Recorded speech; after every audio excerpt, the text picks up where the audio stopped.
నమస్తే, నా పేరు Shivaji. Welcome to our channel. కార్యకర్తలను గుర్తించట్లేదు. పవన్ కళ్యాణ్ గారు అధికారంలోకి వచ్చిన తర్వాత పార్టీని పెద్దగా పట్టించుకోవడం లేదు, పార్టీని నిర్మాణం చేయడం లేదు అని చెప్పి కొంతవరకు అసహనం జన సైనికుల్లోనూ అదేవిధంగా పార్టీ నాయకుల్లోనూ ఉండేది. సో దానికి చెక్ పెడుతూ నిన్న పవన్ కళ్యాణ్ గారు సభ్యత్వ నమోదును మొదలుపెట్టారు. సభ్యత్వ నమోదును మొదలు పెడుతూ 2 కోట్ల రూపాయలు ఆయన విరాళంగా కూడా ఇవ్వడం జరిగింది. సో ఈ మెంబర్షిప్ డ్రైవ్ అంటే దాన్ని 3 విధాలుగా విభజించారు. అది ఏందో ఒకసారి చూద్దాము. కార్యకర్తల కష్టాన్ని గుర్తిద్దాం, పార్టీకి లక్షల మెదళ్లను కదిలించే వాళ్ళు కావాలి.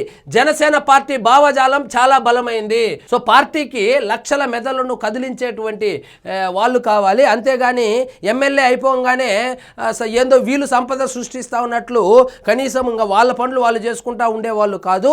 అదేవిధంగా అధికారం వస్తేనో లేకపోతే పదవులు వస్తేనో బ్యానర్లు కట్టుకుంటా, నా ఫోటోలు వేసుకొని బ్యానర్లు కట్టుకుంటా హడావిడి చేసేవాళ్ళు కాదు. పార్టీకి కావాల్సింది లక్షల మెదళ్లను కదిలించే వాళ్ళు, యువత కావాలి, ఉడుకు రక్తం కావాలి, సో కమిట్మెంట్ ఉన్నటువంటి వ్యక్తులు కావాలి అని చెప్పి పవన్ కళ్యాణ్ గారు అయితే చెప్పడం జరిగింది. అందుకే తమిళనాడు, కర్ణాటక నుంచి ఆహ్వానం. సో నిన్న మొన్న రిలీజ్ అయినటువంటి ఆ మున్సిపల్ ఎలక్షన్లలో ఒక కార్పొరేషన్ మరియు ఒక వార్డు కూడా గెలుచుకున్నారు తెలంగాణలో. సో ఏ ప్రయాణమైనా ఒక అడుగుతోనే మొదలు పెడతారు కాబట్టి అడుగు తెలంగాణలో కూడా వేశారు. సో కర్ణాటకలో మరియు తమిళనాడులో కూడా ఎన్నికలు ఉంది కాబట్టి ఆహ్వానిస్తున్నారు. నాకు తెలిసి తమిళనాడులో అయితే పోటీ చేయడు, ఎందుకంటే తమిళనాడు, కర్ణాటకలో బీజేపీ వాళ్ళు ఉన్నారు కాబట్టి.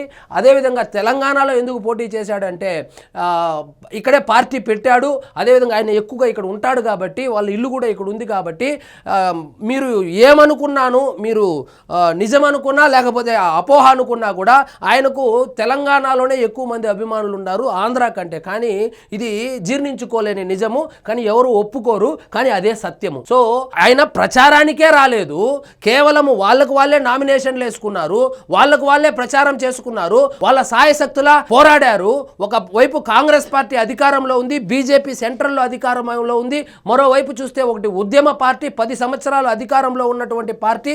ఈ 3 పార్టీలను కాదని సో ఎంతో కొంత ఓట్లు తెచ్చుకున్నారు. అదేవిధంగా ఒక 2 చోట్ల గెలవను కూడా గెలిచారు. సో ఇక్కడే ఉండి, ఇక్కడే పుట్టి, ఇక్కడే పెరిగామని చెప్పుకునేటువంటి కవిత 0 సీట్లు వచ్చింది. ఆమెదో మేము 5-6 గెలుస్తామంటే వేరే పార్టీ వాళ్ళు అసలు కవితకు సంబంధమే లేదని చెప్పారు. తీన్మార్ మల్లన్న అని ఒక పార్టీ పెట్టుకున్నాడు, బీసీలు అన్నాడు, ఆయనకు కూడా 0 సీట్లు వచ్చింది. కానీ పవన్ కళ్యాణ్ తెలంగాణ ద్రోహి అని చెప్పి ముద్ర వేయడానికి ప్రయత్నించినటువంటి వాళ్ళు ఎవరైతే ఉన్నారో వాళ్ళు గుర్తుపెట్టుకోవాల్సింది, ఆయన ఆంధ్ర నుంచి కనీసం ప్రచారానికి కూడా రాకుండా కూడా 2 సీట్లు గెలిచాడు.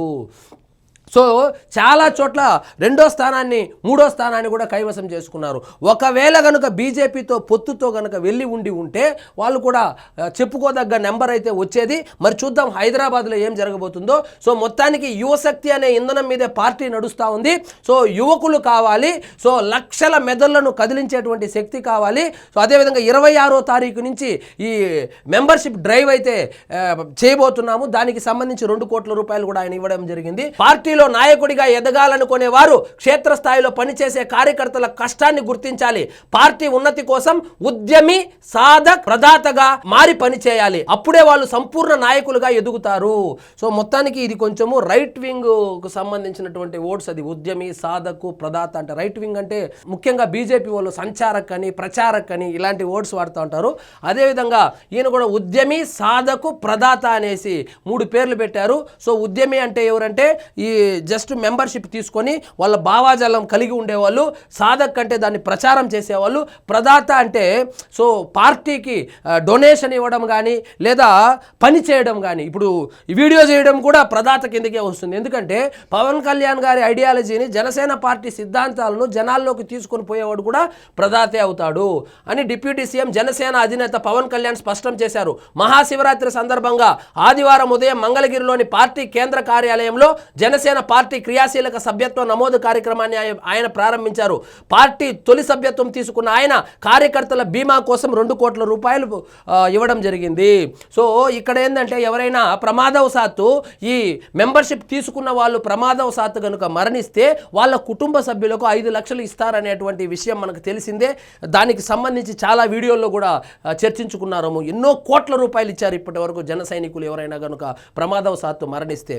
సో అలాంటి వాళ్ళ కోసము 2 కోట్ల రూపాయలు ఇవ్వడం జరిగింది. సో ఒక ప్రాంతానికే పరిమితం కావడం లేదు. సో అంటే ఆయనకి ప్లాన్లు అయితే ఉన్నాయి పార్టీని విస్తరించాలని. సో ఇప్పుడు ప్రస్తుతానికైతే ఆంధ్రప్రదేశ్లోనే ఆయన టార్గెట్ చేశాడు. అదేవిధంగా అక్కడే ఎక్కువగా ఆయన కార్యక్రమాలు అయితే చేపడుతున్నాడు.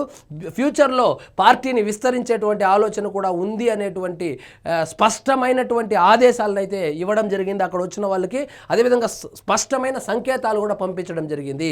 ఇక్కడ మీరు క్లియర్గా కనుక మీరు గమనిస్తే, నిన్న స్పీచ్ అంతా కనుక గమనిస్తే, ఖచ్చితంగా మేము హైదరాబాద్ కార్పొరేషన్ ఎన్నికల్లో కూడా పోటీ చేయబోతాము అని చెప్పి బీజేపీకి షాక్ ఇచ్చినంత పని చేశాడు. ఇప్పుడు చెప్పాలి బీజేపీ వాళ్ళు వచ్చి, పవన్ కళ్యాణ్ ఆంధ్ర వాడు, ఆయన ప్రచారానికి వస్తే పడే ఓట్లు కూడా పడవు అని చెప్పి మొన్న హడావిడి చేశారు కదా. ఆ నాయకులంతా ఇప్పుడు వచ్చి మాట్లాడాలి. వీళ్ళేందో అన్ని మున్సిపాలిటీలు వీళ్ళే కొట్టేసేటట్లు, అన్ని కార్పొరేషన్లు వీళ్ళే కొట్టేసేటట్లు తిప్పి కొడితే కరీంనగర్ అది కూడా ఇప్పుడు హంగ్ అంటూ ఉన్నారు. ఆ నిజామాబాద్ ఒకటి అది కూడా వస్తుందో రాదో తెలియడం లేదు. సో వీళ్ళు జనసేన పార్టీతో పొత్తు పెట్టుకుంటే మాకు ఆంధ్ర ముద్ర పడుతుంది. సరే ముద్ర పడకుండా ఉంటే కనీసం పోటీ అన్న ఇవ్వాలి కదా.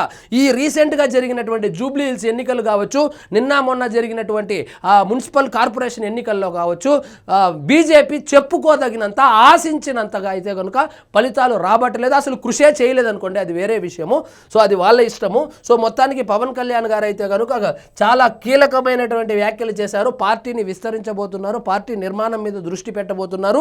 ఆ పార్టీలో పనిచేసేటువంటి వాళ్ళను 3 భాగాలుగా విభజించారు. ఉద్యమి, సాధక్, ప్రదాతగా విభజించారు. వాళ్ళ విధి విధానాలు ఏంటనేది కూడా వివరించడం జరిగింది. సో ఆయన కష్టపడి సంపాదించినటువంటి డబ్బులు నెక్స్ట్ సినిమా చేయబోతారు కదా, ఆ సినిమాలో నుంచి వచ్చినటువంటి 2 కోట్ల రూపాయలను వెచ్చించి ఆయన మొదటి మెంబర్షిప్ కూడా తీసుకోవడం జరిగింది.